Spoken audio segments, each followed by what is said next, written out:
30 నిమిషాలలో నొప్పి లేకుండా వేడికోస్ వెయిన్ చికిత్స ఆవేశ హాస్పిటల్ హైదరాబాద్. నమస్తే రమగారు. నమస్తే జయ. రమగారు, ఏదైనా చిన్న సిరీస్ స్టార్ట్ చేద్దామండి. బౌద్ధ జాతక కథలు. ఓ విదేహ రాజ్యానికి మహాజనకుడు అని ఒక రాజుగారు ఉండేవారు. ఈ విదేహకి అంటే మన సీతాదేవి తండ్రి. మిథిలా నగరం విదేహ, అక్కడ అందుకే కదా అమ్మవారిని సీతాదేవిని వైదేహి అంటారు. అవును, విదేహ నగరానికి చెందిన రాకుమార్తె కాబట్టి. అయితే ఈ విదేహ నగరానికి చేసిన రాజులందరికీ జనకుడు వాళ్ళ తాలూకు బిరుదం అన్నమాట. అలాగే ఉండేవి. అందరూ జనకుడే. మహాజనకుడు రాజుగా ఉండేవాడు. ఆయనకి 2 కుమారులు. అరిష్ట జనకుడు, పోల జనకుడు. వెనకాల జనకుడు అనేది ఉంటుందా రమగారు? వాళ్ళ ఇంటి పేరులాగా అనమాట. బాగుంది. అరిష్ట జనకుడు, ప్రోల జనకుడు. అయితే ఏమైందట, ఈ మహాజనకుడు మరణానంతరము అరిష్ట జనకుడు రాజయ్యాడు. ఆయనకు పట్టప్రాణి కూడా ఉండేది. అయితే ఈ ప్రోల జనకుడు ఏంటంటే తన అన్నయ్యని దింపేసి తను గద్దెనెక్కాలని అతని కోరికగా ఉండేది. కొంతమంది స్నేహితుల్ని కూడగట్టుకుని రహస్యంగా సమాలోచనలు చేసేవాడు. ఏ సమయంలో అరిష్ట జనకుడిని దింపేద్దాము అని మాట్లాడుకుంటూ ఉండేవారు. అయితే ఆ రోజుల్లో గూఢచర్యం చాలా గట్టిగా ఉండేది. వీళ్ళకి గూఢచారులు ఉండేవాళ్ళు, వార్తలు వచ్చేవి. కానీ అరిష్ట జనకుడికి ఒక ప్రీతి తమ్ముడంటే, అండ్ అంత నమ్మకం లేదు. ఓకే, వాడేం చేయలేదు, చిన్నపిల్లాడు, ఏదో సరదా పడతాడు, వాడేం చేస్తాడు, అలా నమ్ముతాడు. చాలా మంది అన్నదమ్ములు ఇప్పుడు కూడా మనం అలాంటి వాళ్ళని చూస్తాం చేయం. అవునండి. వాళ్ళ తమ్ముడు ఆ మెతకవాడని, అమాయకుడని, వాడికి ఏం తెలియదని, చిన్నపిల్లాడని భావిస్తారు. వాడు ఏమైనా చేసినా సరే తెలియక చేశాడు అనుకుంటారు. భలే సర్దుకుంటారండి. భలే సర్దుకుంటారు. నేనే డజన్ల కొద్ది అన్నదమ్ములు చూశాను చేయాలి. ఎంత సర్దుకుంటారో ఆ తమ్ముళ్ళని. వాడు ఏం చేసినా సరే తమ్ముడిని వదిలిపెట్టరు. ఆ తమ్ముడు అంత ప్రీతిగా ఉండే అన్నయ్యని ఏదైనా చేసేస్తారు. అక్క చెల్లెల్లో ఉండదా రమగారు ఇది? అక్క చెల్లెళ్ళల్లో కూడా ఉంటుంది. చెల్లెళ్ళు సంవత్సరంన్నర చిన్న చెల్లెళ్ళని కూడా చిట్టి పిల్లలుగా ట్రీట్ చేస్తారు. చిన్న పిల్ల, దానికి ఏం తెలియదు అనుకుంటారు. ఏనర్థం గ్యాప్ ఉన్నా సరే. అవును, వీళ్ళు ఎంత పెద్ద ఎక్కడున్నా సరే ఆ పిల్ల చిన్నపిల్ల, దానికి ఏమి తెలియదు, చిన్నది అమాయకురాలు. కానీ చిన్నది అమాయకురాలు అసలు కాదు. అయినా సరే వీళ్ళు అలాగే అనుకుంటారు. 10 ఏళ్ల గ్యాప్ ఉన్న చెల్లెళ్ళతోటి పోటీ పడతారు జయ చాలా మంది. కానీ ఈ సంవత్సరం గ్యాప్ ఉన్న చెల్లెళ్ళతోటి పోటీ పడకుండా దాని చిన్నపిల్లని దాని బేబీగా చాలా ముద్దుగా చూసుకుంటారు. నేను ఆ ఎక్స్పీరియన్స్ లో ఉన్నాను. నాకు అలాంటి ఎక్స్పీరియన్స్ లేవు రమగారు. నేను మా ఇంట్లో చిన్నదాన్ని కదా, ఎంత ముద్దుగా చూసుకుంటారంటే మక్కలిద్దరు. వాళ్ళ పిల్లలు ఎలాగో నేను కూడా అలాగే ఇప్పటికీ కూడా. చిన్నది, దానికి ఏం తెలియదు, అదే వర్షంలో ఉంటారు. అదే అంటే అవి నాకు ఉంటాయి, ఆ గారాభం అనమాట. అవి నాకు కూడా ఉంటాయి. మిగిలిన వాళ్ళందరికీ లేని పెట్టుబడులు నా ఒకదానికే అంతే. సాగుబాటు, పెట్టుబడులు అన్నీ ఉంటాయి. అయితే ఈ అరిష్ట జనకుడు నమ్మేవాడు కాదు. నమ్మక జాగ్రత్త పడల. జనాలు చెప్పింది దాని మీద దృష్టి పెట్టి తమ్ముడిని అరికట్టినా, అదుపులో పెట్టినా, లేదా కొంచెం జాగ్రత్త పడినా బాగుండేది. ఆయన అరికట్టలేదు, అదుపులో పెట్టలేదు, జాగ్రత్తను పడక ఒకనాటి రాత్రి అరిష్ట జనకుడు సంహరింపబడ్డాడు. అయ్యో, ద్వంద్వ యుద్ధం లాంటిది ఏదో చేసి మోసం చేసి అన్నయ్యని సంహరించేశాడు. ప్రోల జనకుడు రాజయ్యాడు. అయితే ఈ అరిష్ట జనకుడు మరణించే నాటికి ఆయన భార్య పట్టపురాణి గర్భవతి. 7-8 నెలలు వచ్చేసినాయి ఆవిడికి. ఆవిడ ఏం చేసింది, ఎప్పుడైతే ఆయన సంహరింపబడ్డాడు అని వార్త తెలిసిన మరుక్షణం పాత బట్టలు కట్టుకుంది. వాళ్ళ పుట్టింటికి వెళ్ళటము అవి ఏమీ చేయలే. ఆవిడ పారిపోయింది అక్కడి నుంచి.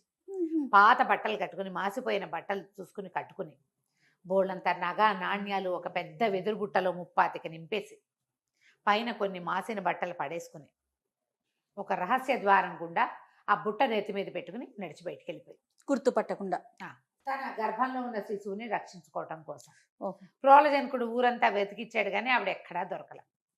పైగా ఆవిడ రహస్య ద్వారం గుండా వెళ్తుంది. స్త్రీలు వస్తే కానీ అంతఃపుర రహస్యాలు బయటపడవు. ప్రోలుడికి వివాహం కాల అప్పటికి. ఆయన భార్య ఉంటుంటే అంతఃపురంలో ఉండే రహస్య ద్వారం పెళ్ళిళ్ళలోనే తెలుసుకుంటారు. రాణులకు చెప్పబడతాయి అవి. వాళ్ళకి చేసే తొలి బోధల్లోనే ప్రాణ రక్షించుకోవడానికి ఏం చేయాలి, పారిపోవాలంటే ఏం చేయాలి అవన్నీ చూపిస్తాను. రాణి రాలా అతనికి తెలీదు. ఈవిడ రహస్య ద్వారం గుండా వెళ్ళిపోయింది బయటికి. ఈ వెళ్ళి వెళ్ళి వెళ్ళి వెళ్ళి నడుచుకుంటూ ఊరు బయటికి వెళ్ళిపోయింది. ఈవిడికి ఏదైనా ఊరు వెళ్ళిపోవాలి, ఈ ఊళ్ళో ఉంటే సేఫ్ కాదేమో అనిపించింది. ఆవిడ ఎవరో మాటలు, అంతఃపుర స్త్రీలు వాళ్ళు మాట్లాడుకుంటుండగా కాలచెంప అనే ఒక పట్టణం, ఒక గ్రామం పేరు వింది. అది ఎక్కడో, అది ఎక్కడికి వెళ్ళాలో ఎలా వెళ్ళాలో తెలియదు. కానీ ఆ గ్రామంలో ఉన్న వ్యక్తులు మంచి వాళ్ళని, ఆశ్రయం దొరుకుతుందని నమ్మింది ఆవిడ. అంటే ఆ కాలచెంప గురించి వాళ్ళు చెప్పుకున్న మాటల్లో ఆవిడకి అలా అర్థమైందనమాట. మనం కూడా అలాగే కొన్ని అవునవును. ఒక ఫ్యాసినేషన్ ఏర్పడుతుంది. సరే ఏమైంది అని నడిచిపోతూ ఉంటే నడిచి వెళ్ళింది, ఒక చోట కూర్చుంది. బుట్టెక్కడ మోస్తుంది ఆవిడ, రాణిగారు, పైగా గర్భాలసత్వం, కడుపుతో ఉంది పాపం. సరే కూర్చుంటే ఒక బండి వాడు వెళ్తున్నాడు. ఓ అక్క ఎక్కడికి పోతున్నావు అని అడిగాడు. అడిగిపోతున్నా కాలచెంప వెళ్ళాలయ్యా అనగానే, నేను ఆ దారినే పోతున్నా, గంప బండి మీద పెట్టుకో, మెల్లిగా ఎక్కు, నేను దింపుతాలే, ఇంత బరువు వేసుకుని నేను నడుస్తావు, ఓపలేని దానివి అన్నాడు. వేల వేల దండాలు పెట్టుకుని ఆ బుట్ట ఎత్తుకుని తర్వాత మెల్లిగా అతను చిన్న పీట లాంటిది వేస్తే ఆ పీటకి ఎక్కి బండి మీద కూర్చు. ఆహారం లేదు, పాడు లేదు పాపం. ఆ బండి నడిచి నడిచి నడిచి ఒక 2-3 గంటలకి కాలచెంప నగరం ఊరికి చేరాక బండివాడు రోడ్డు మీదే, ఎవరింటికి వెళ్ళాలక్క అన్నాడు. అనేసరికల్లా గ్రామాలకి చావళ్ళు ఉంటాయి, సావడి దగ్గర దింపేయి, మా వాళ్ళ ఇల్లు అక్కడేనా, ఇల్లు తెలీదు, గ్రామ సావడి దగ్గర దిగేసింది. దిగాక ఏం చెయ్యాలి, సరే చూస్తూ ఏం చేసింది, ఆ పక్కనే చావడికి ఓ పక్కనే కాలువ ఉంది, వాళ్ళు వీళ్ళు కాలువలకి స్నానాలకు వెళ్తున్నారు. సరేలే ఎవరైనా ఆశ్రయం ఇవ్వకపోతారని ఆ బొట్టు ఏడ్చుకుంటూ పోయి ఆ చావట్లో కూర్చునేసరికల్లా ఆ దారిన ఒక బ్రాహ్మణ ఆయన తన శిష్యుల సమూహంతో నడిచేస్తున్నాడు. నడిచొస్తూ కొత్త మొహాలు కనపడితే పల్లెటూళ్ళలో ఇప్పటికీ మన ఊళ్ళలో అడుగుతారు, ఎవరింటికి అని. ఈ కడుపుతో ఉన్న ఆవిడని చూసేసరికల్లా ఆయనకి ఏమనిపించింది, మాసిన గుడ్డగట్టు ఉంది కానీ ఇప్పుడు మొహం మాపు కాదు. కనిపెట్టి శిష్యుల్ని ఆపి ఆ లోపలికి వెళ్ళాడు. సావిట్లో ఒక అడిగేసి, అమ్మ ఎవరు మీరన్నాడు. ఈవిడ బ్రాహ్మణ్ణి చూసేసరికి దండం పెట్టి, అయ్యా నేను పట్టపురాణిని, అరిష్టి జనకుడిని సంహరించారు, ఇంకో దారి లేక నేను ఇలా పారిపోయి వచ్చేసాను అనేసరికల్లా, నాకు ఆశ్రయం దొరుకుతుందా ఈ ఊళ్ళో, దానికే ఉందమ్మా, నువ్వు ఒక పని చేయి, బోరు నేడుస్తున్న కాళ్ళ మీద పడు, నేను మా ఇంటికి తీసుకెళ్ళిపోతా అని చెప్పాడు. చెప్పంగానే ఆవిడ ఏడుస్తూ వచ్చి కాళ్ళు పట్టుకుంది. జనాలంతా చూశారు, శిష్యులు పరిగెత్తుకొచ్చారు, ఆవిడ ఎవరో ఏడుస్తుంది, గురువుగారు కాళ్ళు పట్టుకుంటుందని. ఆ గురువుగారు ఆమెను లేవదీసేసరికి వాళ్ళ శిష్యులంతా అడిగారు, ఏంటండి ఎందుకండి ఆవిడ ఏడుస్తుందంటే, ఇది నా కడగొట్టు చెల్లెలు, నేను మా ఊరు వదిలిపెట్టాక పుట్టిందిట, మా అమ్మ గడుపుతో ఉంది నేనున్నప్పుడు, నేను వచ్చేసాక పుట్టింది, పాపం భర్త ఎక్కడికో వెళ్ళిపోయాట, నన్ను వెతుక్కుంటూ ఈ ఊరు వచ్చింది, నా పేరే నన్ను అడుగుతోంది, నా దురదృష్టం నా అదృష్టమో అని, పదండ్రా ఈ బొట్టు ఎత్తుకోండి, అమ్మాయిని ఇంటికి తీసుకెళ్దామన్నాడు. బ్రాహ్మణుడి చెల్లెలు. పోనీలే, బాగుంది కదా, మంచి ఆలోచన.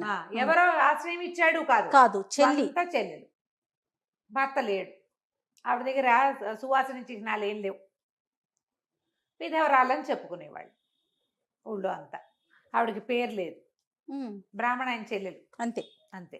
ఆవిడ ఇక్కడికి వచ్చాక ఆయన శుభ్రంగా ఆవిడ స్నానం అది చేయించి, అమ్మ స్థిమితంగా ఉండు, ఇంతమంది శిష్యులు తింటున్నారు, నువ్వు ఒక్కదానివి బరువు కాదు, నీ బిడ్డ బరువు కాదు నాకు అంటే, ఆవిడ తన బుట్ట చక్కగా ఓ పక్కన జాగ్రత్తగా పెట్టుకుంది. వాళ్ళు ఎవ్వరూ ఆవిడ బుట్ట జోలికి రాలా.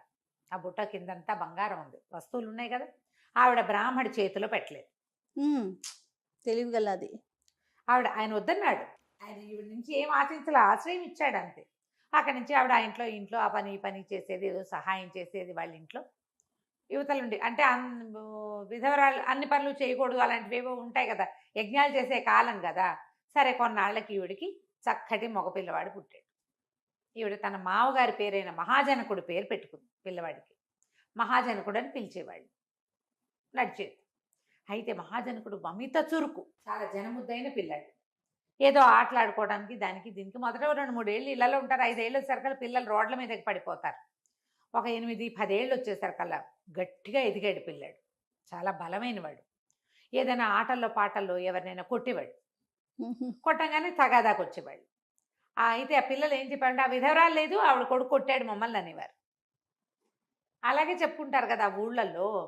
ఈ విధవరాలు కొడుకు అని 5-6 సార్లు విన్నాక 9-10 ఏళ్ళు వచ్చేసరికి పిల్లాడికి ఏమనిపించింది, విధవరాలు కొడుకుని సరే, ఈ విధవకి ధవుడు ఎవరు, మా నాన్న ఎవరు అని ప్రశ్న వచ్చింది. వాడికి 11-12 సంవత్సరాలకి తల్లిని అడగగలిగాడు. తండ్రి గురించి. అడిగాడు. 12 ఏడు వచ్చేసరికి, అమ్మా నీ భర్త ఎవరు, నా తండ్రి ఎవరో చెప్పు, నువ్వు ఎక్కడి నుంచి ఈ ఊరు వచ్చావు.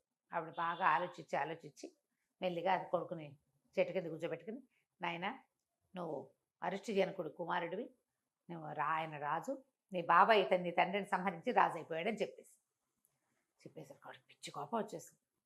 నేను కదా రాజ్యం చేయాలి అక్కడ, అరిష్టి జనకుడు మరణిస్తే ఆయన కొడుకు రాజు అవుతాడు, తమ్ముడు ఇట్లా రాజు అవుతాడు, అది నాది రాజ్యం అయినా వీరభోజ్యం. ప్రోలజనకుడు అరిష్టి జనకుడిని చంపేశాడు, రాజు అయ్యాడు. ఇప్పుడు నేను ప్రోలుని చంపుతా, నేనే రాజు అవుతా కదా. అప్పుడు ఎవడు చంపితే వాడే రాజుని, ఎవడు చంపితే వాడే రాజు. అక్కడి నుంచి ఏమన్నాడమ్మా, నేను విదేహం జయించదలుచుకున్నాను, నీ దగ్గర ఏమన్నా సొమ్ము ఉందా అన్నాడు. ఆవిడ తన పాత తాటాకు బుట్ట బయటికి తీసింది, ఆ వెదురు బుట్ట. పై బట్టలు తీస్తే అడుగునంతా బంగారమే. ఆ వస్తువులన్నీ తీసుకున్నాడు అతను. బ్రాహ్మడికి వీడుకోలు చెప్పాడు. సొమ్ము చేసుకుని కొంతమంది సైనికులను ఏర్పరచుకుని నేను ప్రోలుడి మీదకి వెళ్తానన్నాడు. ముందు విదేహాన్ని గురించి అంతా తెలుసుకోవడం కోసం ఇక్కడి నుంచి ఈ ఊరు నుంచి బయలుదేరి అలా వెళ్ళాడు. వెళ్ళి విదేహ నగరానికి చేరాడు. సరిగ్గా ఆ మహాజనకుడు ఏ రోజైతే విదేహ నగరానికి చేరాడో అదే రోజున ప్రోలుడికి పెరాలసిస్ వచ్చిందట, పక్షపాతం వచ్చి పడిపోయాడు. ఆయనకి సంతానం కలగల. ఆశకి అన్నయ్య ఆస్తిని ఆక్యుపై చేశాడు, తను రాజు అవ్వాలన్న కోరికతో. వివాహాలైనా పిల్లలు లేరు. ఈయన ఎప్పుడైతే మంచానబడి మరణాసన్నుడుగా ఉన్నాడో, సరే ఏమనుకున్నారు, ఇప్పుడు మనకి రాజు కావాలి, ఎవడో ఒకడిని తీసుకోవు, దీనికి ఒక పద్ధతి ఉందని ఏం చేశారట, రాజుగారి యొక్క రథం ఉంటుంది కదా, మన పంచకళ్యాణి గుర్రాన్ని ఆ రథానికి కట్టి దానికి ఛత్రచామరాదులు, రాజుగారి పాదుకలు, కత్తి, గర్వాలము అన్నీ అందులో పెట్టి రథాన్ని వదిలిపెట్టారు. ఆ రథం ఊరంతా తిరిగి ఆ పంచకళ్యాణి ఎక్కడైతే ఈ మహాజనకుడు ఒక తోటలో పడుకున్నాడో అక్కడికి వెళ్ళాలి. నుంచోగానే ఆ రథంతో పాటు మంత్రి సామంతులంతా తిరుగుతున్నారు. ఆ మంత్రి మహామంత్రి దగ్గరకు వచ్చి ఈ అబ్బాయిని పరీక్షించి మహాజనకుడిని, అప్పటికి ఇతను ఈ విదేహ నగరానికి వెళ్ళటానికి ఇతను కొంచెం శక్తియుక్తులు సమకూర్చుకోవడానికి ఒక 15 ఏళ్ళు అలా వచ్చినాయి. 3 ఏళ్ళు నడిచింది కథ. ఈ దగ్గరకు వచ్చి చూసి రాజలక్షణాలు ఉన్నాయి పిల్లవాళ్ళు, చక్రాలు ఉన్నాయి కాళ్ళల్లో, శంఖ ఉండాలి, అవి ఏవో లెక్కలు ఉన్నాయి. అవి చూసుకుని రాజలక్షణాలు కనపడుతున్నాయి, సాముద్రిక లక్షణాలని నిద్రలేపి, నాయన నువ్వే ఇవాళ నుంచి విదేహకి రాజు, నీ పేరు ఏమిటంటే మహాజనకుడు అన్నాడు. నిర్కాంతపోయారు వీళ్ళు. మహాజనకుడు రాజ్యానికి మళ్ళీ మహాజనకుడే వచ్చాడు. ఇతను లేచి నిలబడేసరికల్లా సమున్నతాకారుడు ఆ పిల్లవాడిని చూసేసరికి వాళ్ళు ఆశ్చర్యపోయారు. చూసిన మొహం ఇది. తల్లి తండ్రి ఎవరు అన్నీ కనుక్కొని ఆశ్చర్యపోయి పరమానందాన్ని పొంది అతన్ని తల్లిని కూడా తీసుకొచ్చి రాజుని చేశారు. క్రమంగా రాజు చక్కగా స్థిరపడ్డాడు. శీవలిని అనే ఒక ఆవిడని, శీవలీదేవి, ఆ శీవలి అనే ఆవిడని పెళ్లి చేసుకున్నాడు. హాయిగా అద్భుతంగా రాజ్యం చేసుకుంటున్నాడు. ఎంతో బాగుంది జీవితం. అయితే ఏమైంది, ఒకనాడు ఆయనకి తోటలు చూద్దామని మనసు అయ్యింది. మన దేశంలో పళ్ళ తోటలు అవి ఎలా ఉన్నాయి, ఎక్కడికైనా వెళ్ళి చూద్దాం అనుకున్నారు. భార్యా సమేతుడిగా తోటలన్నిటినీ చూస్తానని ముందే కబురు చేశాడు. పరివారం అంతా బయలుదేరి. రాజుగారు వెళ్తాడంటే ఆయన ఒకడే ఎందుకు వెళ్తాడు, ఛత్రం చామరం పుచ్చుకుంటారు. మంత్రులు, సామంతులు, సేనాధిపతులు, దండనాయకులు, అంగరక్షకులు, గుంపు గోవింద బోళ్ళ తయారవుతారు. వీళ్ళంతా బయలుదేరితే ఒక పెద్ద తోటలోకి ప్రవేశించారు.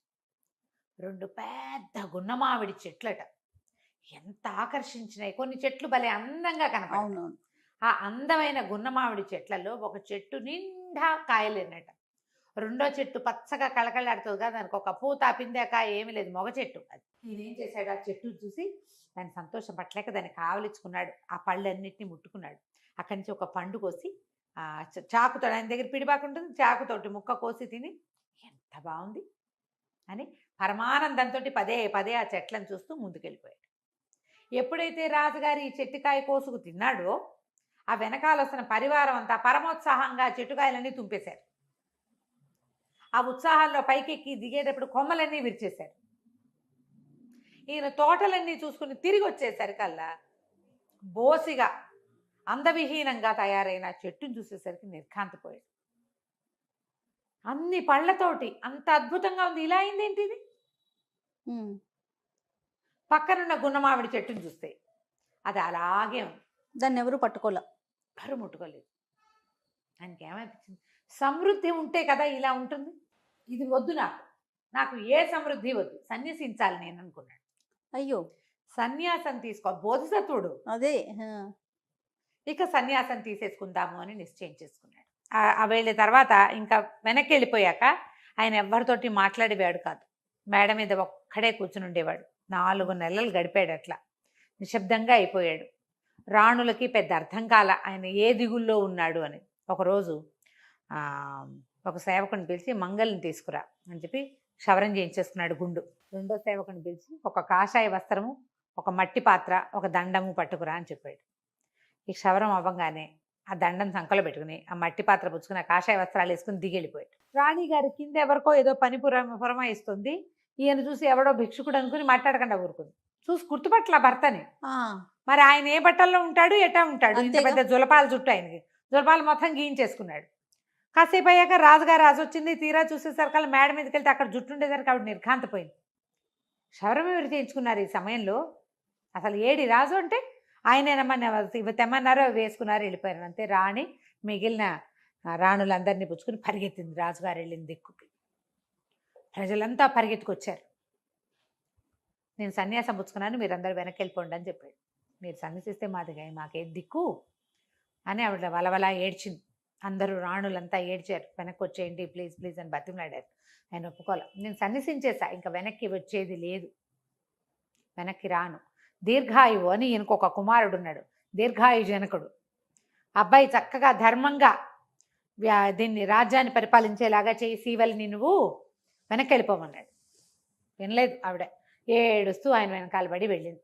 ఆవిడ రాణిగారు, రాణులు, ఇంకా అంతఃపురంలో ఉన్న వాళ్ళంతా పిల్లలతో సహా వెనకాల పడితే ప్రజలంతా ఆయన వెనకాల వచ్చారు. ఇవిడేం చేసింది, సైనికులను పిలిచి, ఒరే ఊరంతా అక్కడక్కడ మంటలు పెట్టించండిరా అని చెప్తే అక్కడక్కడ ముళ్ళకంపలన్నీ వేసి అంటించారు. నగరం ఇప్పుడు ఓ చోట కాలుతూ ఉంటే దాని పొగ ఎట్లా వస్తుంది, వాసన. అక్కడి నుంచి ప్రభువు చూసారా, మీ నగరం అంతా తగలబడిపోతోంది, ఏదైనా చెయ్యండి అని కేకలు పెట్టింది. ఆయన వెనక్కి తిరిగి చూడలా. నా నగరం ఏమిటి, దాన్ని ఎప్పుడూ వదిలేశాను, నేను సన్యసించాను. ఈ నగరం నాది కాదు, ఈ ప్రజలు నా వాళ్ళు కాదు, ఈ ఆస్తి ధ్వంసమైన అది నాది కాదు, నేను అన్నింటినీ వదిలిపెట్టేశా, ఇంకా నాదేముంది. ఈవిడ ఏం చేస్తుంది ఇప్పుడు, సైనికులు ఒరే వాటన్నింటినీ చల్లబట్టండి రా అని వాళ్ళు వెనకాల పరిగెత్తింది. ఆయన వెనకాల ఎంత బతిమలాడినా సరే ఆయన వెనక్కి రావట్లేదు. ఆయన ఏం చేశాడు, వీళ్ళంతా మొత్తం నగర ద్వారాలు దాటి వచ్చేస్తున్నారు. వెనక్కి తిరిగాడు. ఈ రాజ్యం ఎవరిది అని అడిగాడు. తమదే ప్రభు అన్నారు. ఇక్కడ ప్రభు ఎవరు, తమరే అనగానే ఒక కర్ర పెట్టి, ఒక దండం పెట్టి ఒక గీత గీశాడు. ఈ గీత దాటిన వాడిని శిక్షించాలి అనగానే ప్రజలంతా ఆగిపోయారు, రాణులు ఆగిపోయారు. ప్రభు ఆజ్ఞ ఎట్లా తప్పుతారు? ఆయన బాగా 4 బార్లు నడిచి వెళ్ళిపోయాడు. ఇవిడు ఇంకా ఆగలేకపోయింది ఉద్వేగంతో భర్త కోసం. గీత దాటి పరిగెత్తింది ఆయన వెనక. ఆవిడ ఎప్పుడైతే రాణిగారు గీత దాటేసిందో మిగిలిన వాళ్ళంతా దాటేసి పరిగెత్తారు. పరుగులు పెట్టి వెనకాల పడి వెళ్ళింది. ఎంత అడిగినా సరే ఆయన ససేమిరా రానన్నాడు. ఇక మిగిలిన వాళ్ళంతా విసిగిపోయి ప్రజలు చల్లగా సర్దుకున్నారు. ప్రజలు ఆగాక రాణులు కూడా ఆగిపోయారు. ఆ సీవల్ని మాత్రం భర్తని వదలలేక ఆయన వెనకాల పడి వలవలా ఏడుస్తూ దుఃఖపడుతూ, ఒక్కదాన్నే ఒంటరిగా వెళ్ళమన్నావా నన్ను, ఒంటరిగా నా జీవితం ఎట్లా గడుస్తుంది అంటే, చెప్పాను కదా నిన్ను దీర్ఘాయువుని బాగా రాజ్యం చేసేలాగా చెప్పి ధర్మం ఉపదేశించు, పిల్లవాడు తప్పులు చేయకుండా చూసుకో, వదిలేశాను, నువ్వు వెనక్కి వెళ్ళిపోమన్నాడు. ఆయన వెళ్ళే దిక్కు మార్చుకుని ఇంకో దిక్కుకు మళ్ళాడు. అయినా సరే నేను నడుచుకుంటూ ఆయన వెనకాలే పడిపోయింది. సరే నీతో వచ్చేస్తా, పిల్లాన్ని మిగిలిన రాణులు చూసుకుంటారు, సైన్యం ఉంది, సైనికులు ఉన్నారు, మంత్రులు ఉన్నారు, సేనాధిపతులు ఉన్నారు, ప్రజలు ఉన్నారు ముందు, వాళ్ళంతా జనకరాజ్యం కావాలని కోరుకునేవాళ్ళు. పిల్లాన్ని వాళ్ళు చూసుకుంటారు, నీతో పాటు నన్ను కూడా రానివ్వు, నువ్వు ఎక్కడుంటే నేను అక్కడ ఉంటాను, నిన్ను వదిలిపెట్టలేను. కొంతమందికి అట్లా వ్యామోహం ఉంటుంది, పాపం ఉంటుంది కదా, ఉంటుంది. భర్త వ్యామోహం, భార్య వ్యామోహం అవి ఉంటాయి, వదిలిపెట్టలేదు. అన్నీ వదిలేసినా ఆ మనుషులను వదలలేని గుణం. నువ్వు సన్యాసం పుచ్చుకున్నా సరే నన్ను నీతో ఉండనివ్వవా అని వెనకాలొచ్చింది. వస్తే ఏమైంది, అక్కడ ఒక పిల్ల ఒక చేటతోటి చెరుగుతోందట. ఈయన ఆ పిల్లని చూసేసరికి ఆయనకు ఒక ఐడియా వచ్చింది. ఈ భార్యకి బుద్ధి చెప్పాలనుకున్నాడు. ఆ పిల్ల ఒక చేతికి ఒక్క గాజు వేసుకుని రెండో చేతికి 2 గాజులు ఉన్నాయి. చేట పెట్టి చెరుగుతుంటే టిక్కు టిక్కు అని ఒక గాజులు మోగుతున్నాయి. ఒక గాజు ఉంటే మోగుతుందా? మోగదు. 2 గాజులు ఉంటే మోగుతాయి కదా. అక్కడి నుంచి ఈయన అడిగాడు, ఏమమ్మా చెరుగుతున్నావు సరే, ఒక చెయ్యే మూత చేస్తుంది, రెండో చెయ్యి మూత చేయట్లేదు ఏమిటమ్మా అన్నాడు. అనేసరికల్లా ఇది ఒక్కటే ఉంది కాబట్టి మూత చేయదండి, రెండోది అనర్థం, అందుకే మూత చేస్తుంది అది అనగానే ఆయన వెనక్కి తిరిగాడు భార్యగా. చూసావా, రెండోది ఉంటే ఇట్లా అవుతుంది అనర్థం. ఆ పిల్ల చూడు ఎంత సూటిగా చెప్పిందో. రెండవది అనర్థం, నేను ఒక్కడనే ఉండాలి, నిన్ను తీసుకెళ్తే అనర్థం. ఆ పిల్ల చెప్పిన నీతి నేను దాటిన వాడిని అవుతా. ఒకటి ఉంటే గుట్టుగా ఉంటుంది నోరు మూసుకుని. అంటే ఆవిడ కాసేపు ఏడిచింది, మళ్ళీ వెనకాల పడింది. ఓయ్ మళ్ళీ వెనకాల పడి వెళ్ళింది. ఆయన ఇంకా ఇంకా ముందుకెళ్ళాడు. ఒక కమ్మర ఆయన బాణాలు చేస్తున్నాడు. బాణం చేస్తూ ఇప్పుడు ఆ బాణాన్ని సూటిగా వచ్చింది, సన్నగా పొడుగ్గా చేస్తా, సూటిగా వచ్చింది, కళ్ళు ఒక కన్ను మూసుకుని ఇట్లా చూస్తున్నాడు. ఈయనకు తట్టింది ఇంకొక ఐడియా. మళ్ళీ అన్నాడు, అడిగాడు ఒక అమ్మరాయన, ఎందుకు నువ్వు బాణాన్ని రెండు కళ్ళతో చూడకుండా ఒకదాంతో చూస్తావంటే, అయ్యా ఒక్క కంటితో చూసిన సూటి రెండో కంటితోటి రాదండి, రెండోది ఎప్పుడు అనర్థమే. ఒక్క కంటితో చూడండి, ఇలాగా మనం సూదులకు దారం ఎక్కించాలంటే కూడా కన్ను మూసుకుంటే బాగా వెళ్తుంది. ట్రై చేయండి. అవును, రెండు కళ్ళతోటి చూడం మనం. ఒకదాంతో చూసిన చూపు సూటైన చూపు. రెండోది అనర్థం అనగానే భార్య వైపు తిరిగాడు. చూసావా, చూపే అనర్థం. రెండో వాళ్ళు ఉండకూడదు, సన్యాసానికి రెండో వాళ్ళు పనికిరారు, నువ్వు వెనక్కి వెళ్ళిపోమన్నాడు.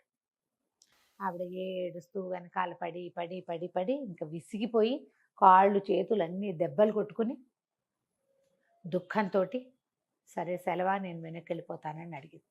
ఆయనేమో పరివ్రాజకుడైపోయి వెళ్ళిపోయాడు, సన్యాసం పుచ్చుకుని వెళ్ళిపోయాడు బయటికి. ఆవిడ మెల్లిగా నడుచుకుంటూ వెనక్కి వచ్చింది. నిదానంగా నడుస్తుంటే ఆవిడకి ఒకటి ఒకటి ఒకటి భర్త చెప్పిన మాటలు తట్టడం మొదలుపెట్టినాయి. రెండోది ఎప్పుడు అనర్థమే, ఒకటే ఉండాలి. రెండో దానివల్లే చింత, రెండో దానివల్లే చీకు, రెండవది ఉంటేనే అవసరాలు ఎక్కువ. ఆలోచన బాగుంది కదా. అలాగని అందరూ సన్యాసం పుచ్చుకుంటారా? సన్యాసం పుచ్చుకున్న వాళ్ళ మనస్తత్వం వేరు, వాళ్ళు ఇలా ఆలోచిస్తారు. ఆవిడ వెనక్కి వచ్చింది. ప్రజలంతా పడిగాపులు పడుతూ కొంత సగం మంది అక్కడే నుంచునున్నారు కోట గోడల దగ్గర. పదండి ఆయన, మహారాజు మనకి ఇక్కడ లేడు, దీర్ఘాయువే మన రాజు అని చెప్పి వెళ్ళిపోయింది భవనంలోకి. పిల్లవాడిని రాజుని చేసింది కానీ ఆవిడికి అంతఃపురంలోకి అడుగు పెట్టలేదట. ఒక చిన్న పాక లాంటిది వేయించుకుని రాజభవనానికి పక్కగా ఆవిడ ఒంటరిగా ఆవిడ అక్కడ ఉండేది, పిల్లాన్ని చూసుకునేది. తర్వాత దీర్ఘాయు జనకుడు రాజు అయ్యాడు. అతని తర్వాత కూడా కొన్ని తరాల పాటు జనకరాజ సంతతే ఆ విదేహాన్ని పరిపాలించింది. ఈయన మాత్రం మన మహాజనకుడి స్వరూపంలో ఉన్న బోధిసత్వుడు తన అంత్యం వరకు తపస్సు చేసుకుని కలిసిపోయాడు గాల్లో. కథ కంచికి మనం ఇంటికి. అద్భుతం. నమస్తే రమగారు. నమస్తే. సుమన్ టీవీలో మీ పర్సనల్ అండ్ బిజినెస్ ప్రమోషన్స్ కోసం కింది నెంబర్కి కాంటాక్ట్ చేయండి.